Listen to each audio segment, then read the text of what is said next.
همین میخوایم یه کلاج کنیم دوستان عزیز و خوب دقت کنید که این مشتیمون هم سروایول دیگه. حالا تو ویدیو قبلی من از 320 بلاک کلاج کرده بودم و شما گیر دادین گفتین کریتیو بود. بفرما اینم سروایولش مشتی. حالا میخوایم بریم کلاج کنیم. تقریبا الان 1000 خورده رد کردیم، الان داریم میرسیم به 1000 خالی. الان دیگه ابرو تازه پیدا میشه. حالا ببین شب هم هستش.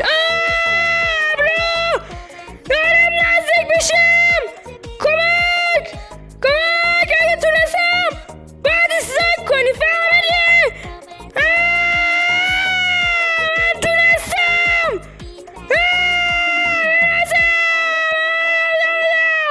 حالا تو باید من ساب کنیم و ویدیو لایک بکنیم.